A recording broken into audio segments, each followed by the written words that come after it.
I want to talk about hemp and fabric and this really sweet piece that we just launched with you guys, the Benton shirt.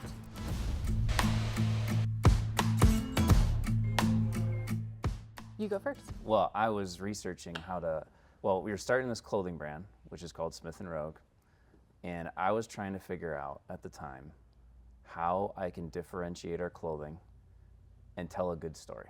And I think in clothing, actually in any textiles at this point, is really difficult to be innovative. Came across it in a just searching, for hemp fibers or stronger or alternatives to cotton. Okay.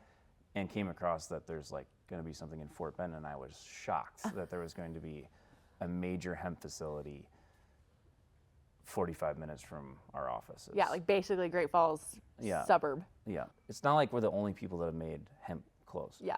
There's a lot of hemp clothes out there. There's entire brands made out of hemp. But we wanted to make a USA hemp, but we also, I remember in that meeting, one thing that was really important to us, because of our roots as a farm and ranch store, is we want to make products that a farmer or a rancher that's participating in the life cycle of this product can afford to buy and use. Yes. So we've created that with some original canvas products, which is our workwear line of hemp products, not using Montana hemp yet, yes, but with a future goal to do that. And now we have a Montana grown hemp shirt fully produced in the United States.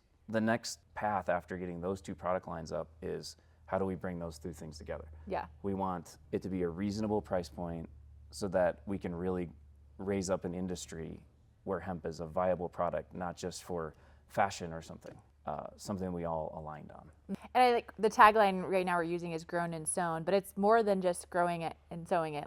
It's the full thing. It's grown, it's carded, it's spun, it's woven, and then it's cut and sewn.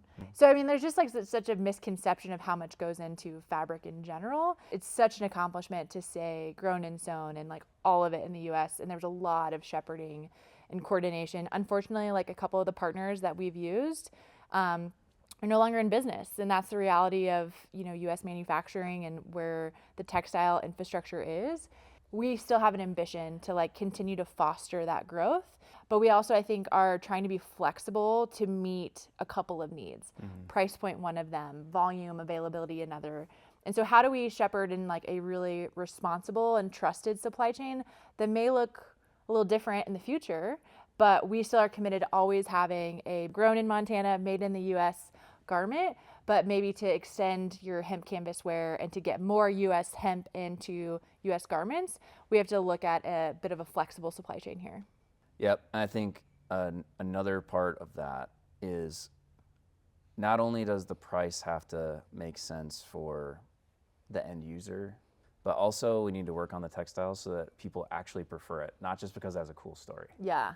Hemp fibers we know are stronger, but also we haven't been making textiles with hemp fibers for a really, really long time. So the ones that are made with cotton, poly, nylon, all these other workwear industry textiles, those have been very well developed for a long period of time. And also Asia is way ahead of us in developing those products and hemp products. We have, at least in the United States, a lot of infrastructure to build still. Well, if I was in the textile space, I'd be super excited about that because there's got to be some ceiling that people are hitting right now with innovation in fabrics. And so to say hey, we have this much room of growth potential with this new natural fiber, to your point that we need to investigate and pull out these great characteristics and showcase them in different apparel pieces. If I was in the space, I'd be super excited about that. And to your point, we have kind of a slogan that we're leaning into, best fiber friends, BFFs. What can hemp blend with and complement and help in some way? So in that durability and that strength that hemp naturally has, what can it partner with if it's a cotton or a nylon or something, and really showcase this better performance? So we want some other fibers we want to be BFFs with. Well, yeah, and there's a ton of options. I think our brand, the Smith & Rogue product line, have been very focused on how to use natural fibers. I think the market in the U.S. is also really intrigued by using natural fibers and not plastic-based fibers. Oh yeah. And so we're experimenting with others, alpaca, organic cotton, things that we could blend with hemp. But I also think that tells hemp has a huge runway to grow. Well, and I like kind of like to debunk people who think like hemp's here to like take over. Like that's not the story. It's a much more symbiotic story to tell of like hemp has so many agricultural benefits to adding it into rotation. We're not here to supersede wheat production or pulses or other things. We're here to complement and provide value. So like if you just look at the agronomic impact that hemp has, with its really unique root structure, its nutrition profile, like what it's adding back to the operation of the farm level speaks for itself. Like we want to continue to complement and bring that symbiotic relationship to agriculture.